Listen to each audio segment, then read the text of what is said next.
ശബരിമല കൊള്ളയോടനുബന്ധിച്ച് ലഭിച്ച പണത്തെപ്പറ്റി ഇ ഡിയുടെ റെയ്ഡ് നടക്കുന്നു. 21 സ്ഥലങ്ങളിലാണ് റെയ്ഡ് നടക്കുന്നത്. കേരളത്തിലും തമിഴ്നാട്ടിലും ഹൈദരാബാദിലും കർണാടകയിലും സൈമുൾട്ടേനിയസ് ആയിട്ട് റെയ്ഡ് നടക്കുകയാണ്. ഇവിടെ വാസുവിൻ്റെ പേട്ടയിലുള്ള വീട്ടിൽ റെയ്ഡിന് ആൾ ചെന്ന് വീട് പൂട്ടിക്കിടക്കുന്നു. ഏതായാലും ഉടമസ്ഥരെ വിളിച്ചു വരുത്തി റെയ്ഡ് അവിടെ നടത്തും. അതുപോലെ തന്നെ ദേവസ്വം ബോർഡ് ആസ്ഥാനത്ത് റെയ്ഡ് നടക്കുകയാണ്. ഇ ഡിയുടെ 100ഓളം ഉദ്യോഗസ്ഥന്മാരാണ് റെയ്ഡ് നടത്തുന്നത്. 21 സ്ഥലങ്ങളിൽ നടത്തുന്ന റെയ്ഡിനകത്ത് ആലപ്പുഴയിലെ സുധീഷിൻ്റെ വീട് അവിടെ റെയ്ഡ് നടന്നുകൊണ്ടിരിക്കുന്നു. തന്ത്രിയുടെ പോറ്റിയുടെ വെഞ്ഞാറമൂട്ടിലുള്ള വീടുകളിൽ തിരുവനന്തപുരത്ത് 3 സ്ഥലത്താണ്. ഒന്ന് പോറ്റിയുടെ വെഞ്ഞാറമൂട്ടിൽ വീട്ടിലും, മറ്റൊന്ന് വാസുവിൻ്റെ പേട്ടയിലെ വീട്ടിലും, അതുപോലെ തന്നെ ദേവസ്വം ബോർഡ് ആസ്ഥാനത്തും 3 സ്ഥലത്ത് ഒരേ സമയം റെയ്ഡ് നടന്നുകൊണ്ടിരിക്കുകയാണ്. ഇ ഡി സംബന്ധിച്ചിടത്തോളം ശബരിമല കൊള്ളയിന് ഈ പ്രതികൾക്കും മറ്റ് പലർക്കും ലഭിച്ച പണം എത്ര, അത് ബാങ്കിൽ കൂടെ വന്നോ, ബാങ്കിൽ കൂടെ വന്നെങ്കിൽ എത്ര പേരുടെ അക്കൗണ്ടിലേക്ക് പോയി, അവർ അത് മറ്റാരുടെയൊക്കെ അക്കൗണ്ടിലേക്ക് മാറ്റിയിട്ടുണ്ടോ, ഇങ്ങനെ പണത്തിൻ്റെ ഒഴുക്ക് കോടിക്കണക്കിന് രൂപയുടെ പണമാണ്. അതിൻ്റെ ഒഴുക്ക് പല മേഖലയിലോട്ടും വ്യാപിച്ചു കഴിഞ്ഞു. അതുകൊണ്ട് ഇ ഡിയുടെ പ്രവൃത്തി വളരെ ശ്ലാഘനീയമായിട്ട് തന്നെ പറയേണ്ടി വരും. അമിതമായി കൊള്ളയടിച്ചുണ്ടാക്കുന്ന പണം അത് പലരും പല സ്ഥലങ്ങളിൽ നിക്ഷേപിച്ചു കഴിഞ്ഞു.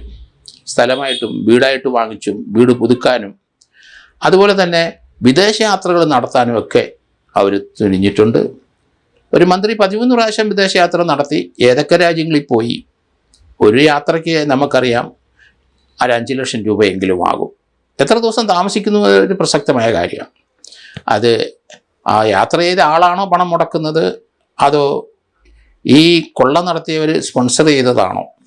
യാത്ര ചെയ്ത് പണം മുടക്കാനുള്ള കപ്പാസിറ്റി ഉള്ളവരൊന്നും അല്ല അവരൊക്കെ രാഷ്ട്രീയമായ രീതിയിൽ ജീവിച്ച് രാഷ്ട്രീയമായി തന്നെ പലരിൽ നിന്ന് പണം കൈക്കലാക്കിയവരൊക്കെ തന്നെയാണ്.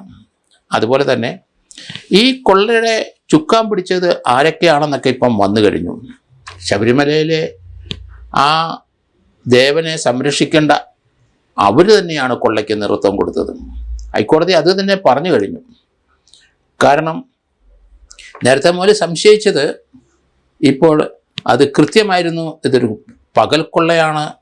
കാരണം ഇത് ഉന്നതങ്ങളിലുള്ള പലരും കൂടെ ചേർന്ന് നടത്തിയ വളരെ ശാസ്ത്രീയമായ രീതിയിലൊരു കൊള്ളയാണ്. അത് പിടിക്കപ്പെടുമെന്ന് ആരും പ്രതീക്ഷിച്ചില്ല. ഹൈക്കോടതിയുടെ ഇടപെടലോടുകൂടി തന്നെയാണ് അത് പിടിക്കപ്പെട്ടത്. ഇപ്പം കേസിൻ്റെ ട്രാക്ക് വളരെ കൃത്യമായിട്ട് മുന്നോട്ട് നീങ്ങുന്നുണ്ട്. ഹൈക്കോടതി ഇത് 2 ദശാബ്ദക്കാലത്തോളം ഈ കൊള്ള നടന്നു എന്ന് കണ്ടെത്തിയിരിക്കുന്നു. കാരണം 1998 മുതൽ 2025 വരെ കൊള്ള തന്നെയാണ് നടന്നത്. ഏകദേശം 13ഓളം പേരെ ദേവസ്വം ബോർഡ് പ്രസിഡന്റ് ഉൾപ്പെടെയുള്ളവരെ അറസ്റ്റ് ചെയ്തിട്ടുണ്ട്. ഇനിയും അതിലേക്ക് ധാരാളം പേരും വന്നേ പറ്റുള്ളൂ. ഇനി ഇപ്പോഴത്തെ കണക്കനുസരിച്ച് SIT പറഞ്ഞത്, ഹൈക്കോടതി ബോധിപ്പിച്ചത് 5 പേരെ അറസ്റ്റ് ചെയ്യേണ്ടതായിട്ടുണ്ട്. 5 ആയിരിക്കില്ല അറസ്റ്റ് ചെയ്യേണ്ടത്. ഫെബ്രുവരിയിൽ ഈ കേസിൻ്റെ അന്വേഷണം പൂർത്തിയാക്കുമെന്നൊക്കെയാണ് കരുതുന്നത്. എങ്കിലും ഇ ഡിയുടെ റെയ്ഡ് മെയിനായിട്ടും ഉദ്ദേശിക്കുന്നത് SIT സ്കിപ്പ് ചെയ്ത് പോയ ഭാഗങ്ങൾ എന്തെങ്കിലും ഉണ്ടോ. കാരണം ഓരോ വീട്ടിലും, അല്ലെങ്കിൽ പോറ്റിയുടെ വീട് ഉദാഹരണമായിട്ട് എടുത്താൽ, പോറ്റിയുടെ വീട്ടിലെ ആ വീട് ആരുടെ, അതിനുശേഷം പോറ്റി എവിടെയൊക്കെ വസ്തുക്കൾ വാങ്ങിച്ചിട്ടുണ്ട്, ഉണ്ണികൃഷ്ണൻ പോറ്റിക്ക് വേറെ വീടുകളുണ്ടോ, ഉണ്ണികൃഷ്ണൻ പോറ്റി എത്ര പ്രാവശ്യം വിദേശ യാത്ര ചെയ്തു, അതൊക്കെ കണക്ക് കൂട്ടേണ്ടി വരുമല്ലോ. ആ പണം മുഴുവൻ ചിലവാക്കിയിരിക്കുന്നത് ശബരിമലയിൽ സ്വർണം മൂട്ടിച്ച പണമാണല്ലോ. അല്ലെങ്കിൽ ഉണ്ണികൃഷ്ണൻ പോറ്റി കേരളത്തിൽ അറിയപ്പെടുന്ന ഒരു ഭൂമുടമയോ അല്ലെങ്കിൽ പണക്കാരനോ അല്ലല്ലോ. അയാളൊരു സാധാരണക്കാരനല്ലേ. അയാൾക്കുണ്ടായ ഈ നേട്ടം അയാൾ മുഖേന ശബരിമലയിലെ പ്രവർത്തിച്ചുകൊണ്ടിരുന്ന ദേവസ്വം ബോർഡ് പ്രസിഡന്റ് ഉൾപ്പെടെയുള്ളവരുടെ സ്വർണം വിറ്റ് കിട്ടിയ പണം കൊണ്ട് നേടിയ നേട്ടങ്ങൾ ഇവിടെയൊക്കെ, അതൊക്കെ ഏകദേശം ഇ ഡിക്ക് നല്ല ഐഡിയ കിട്ടിയിട്ടുണ്ട്. സബ്സ്റ്റാൻഷിയേറ്റ് ചെയ്യാൻ അവരവരുടെ വീടുകളിലായിട്ടാണ് ഇ ഡി പരിശോധന നടത്തുന്നത്. 3 സ്ഥലങ്ങളിൽ, ഒന്ന് ഹൈദരാബാദിൽ പരിശോധനയ്ക്ക് ഇ ഡി ഒരു ടീം പോയിട്ടുണ്ട്. ചെന്നൈയിൽ അറിയാം നമുക്ക്, അവിടെയും പരിശോധനയ്ക്ക് പോയി. ബാംഗ്ലൂരും പോയിരിക്കുന്നു. അപ്പോൾ അവിടെയൊക്കെ പരിശോധന നടന്നുകൊണ്ടിരിക്കുകയാണ്. വാസുവിൻ്റെ വീട്ടിൽ തീർച്ചയായിട്ടും പരിശോധന നേരത്തെ SIT നടത്തിയിട്ടുണ്ടെങ്കിലും പല പല കാര്യങ്ങളും ഇനിയും EDക്ക് കണ്ടെത്തണം. ഓരോ പ്രതികളും, ഇതുവരെ അറസ്റ്റ് ചെയ്ത പ്രതികളും ഇനി അറസ്റ്റ് ചെയ്യാനുള്ള പ്രതികളും അവരുടെ യാത്രയുടെ വിദേശയാത്രകളിലെ മുഴുവൻ കാര്യങ്ങളും നോക്കേണ്ടി വരും.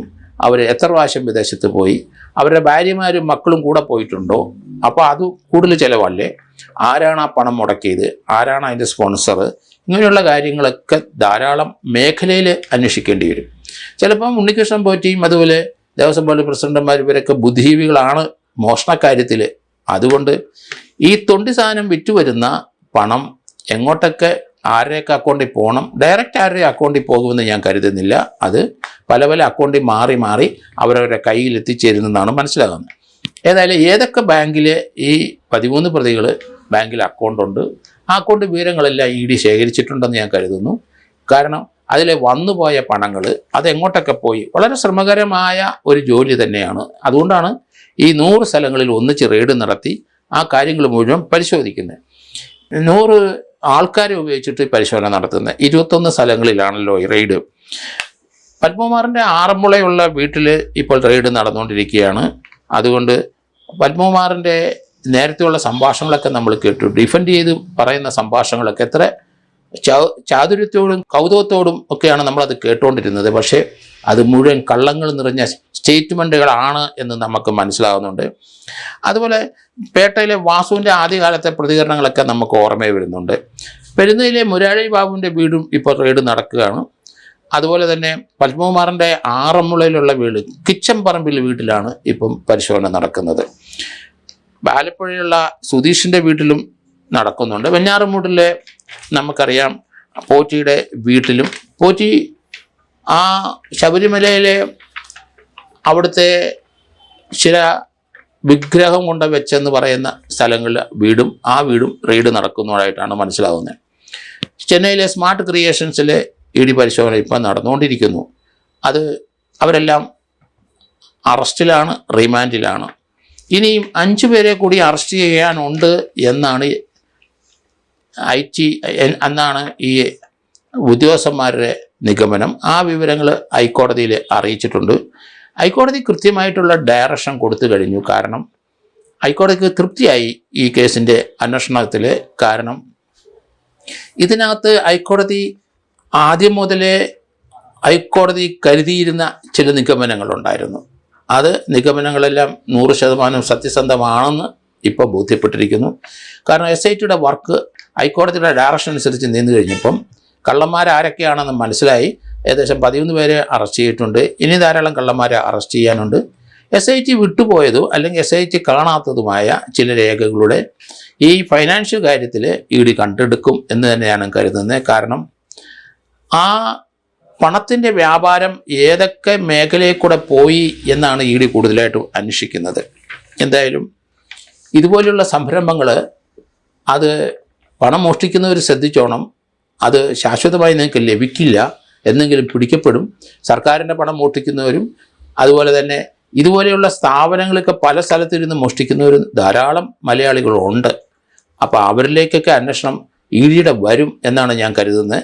അതിനാണ് ശബരിമല കേസ് SIT ആണ് അന്വേഷിക്കുന്നെങ്കിലും തുടക്കം മുതലേ ED അതിനകത്ത് വലിയ ഇമ്പോർട്ടൻസ് കൊടുത്ത് രംഗത്ത് വന്നത് നമുക്ക് കാണാൻ സാധിക്കും.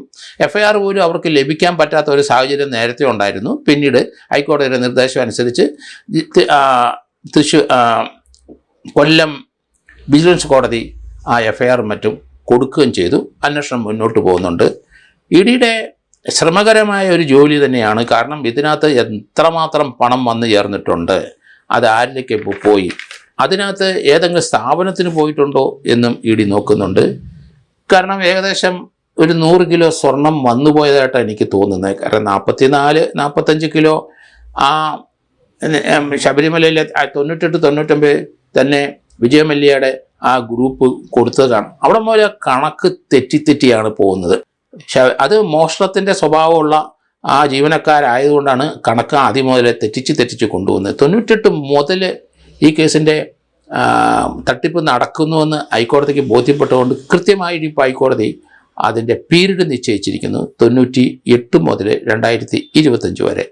അതിനകത്ത് പ്രശാന്തിൻ്റെ ഉൾപ്പെടെയുള്ളവരുടെ കാര്യം ഇനി SITയുടെ റിപ്പോർട്ടിൻ്റെ അടിസ്ഥാനത്തിൽ ഹൈക്കോടതിയുടെ പരിഗണനയിലുണ്ട്. പ്രശാന്തിനെ എത്രയും പെട്ടെന്ന് അറസ്റ്റ് ചെയ്യും എന്ന് ഞാൻ കരുതുന്നുണ്ട്.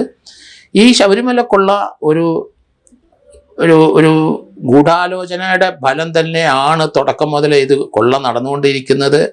അതിനകത്ത് ഏറ്റവും നമ്മൾ നല്ലവരെന്ന് കരുതുന്ന പലരും ടോപ്പ് ക്ലാസ്സിലുള്ള ടോപ്പ് ബ്രാൻഡായ പലരും ഇതിനകത്ത് പ്രതിയായിട്ട് വരും എന്ന കാഴ്ച നമുക്ക് കാണാൻ പറ്റും. കാരണം മന്ത്രിമാരൊക്കെ കൈയും കാലും ഇട്ട് അടിക്കാൻ തുടങ്ങിയിട്ടുണ്ട്. അവർ പലരും അതിന്ന് തങ്ങൾക്ക് അതിനകത്തൊന്നും പങ്കില്ല എന്ന് ഒഴിഞ്ഞു മാറിയിട്ടുണ്ടെങ്കിൽ അവരുടെ സാമ്പത്തികമായ വരുമാനങ്ങൾ, ബിനാമിയായിട്ടുള്ള കാറുകൾ, ബിനാമിയായിട്ടുള്ള അവരുടെ ബിൽഡിങ്ങുകൾ, അവരുടെ വിദേശയാത്രകൾ, അവർ കുടുംബസമേതം എവിടെയൊക്കെ ഇന്ത്യയിലും വിദേശത്തുമായി നടത്തിയ യാത്രകൾ, അതിനുള്ള ചെലവുകൾ, അതൊക്കെ എങ്ങനെ മീറ്റ് ചെയ്തു എന്ന് ED കണ്ടെത്തും എന്നുള്ള കാര്യം സംശയം വേണ്ട. അതുകൊണ്ട് EDയുടെ പ്രോസിക്യൂഷന് ഇവരെല്ലാവരും വിധേയമാകും. അവരെല്ലാവരും ED അറസ്റ്റ് ചെയ്യും എന്ന് തന്നെയാണ് ഞാൻ കരുതുന്നത്.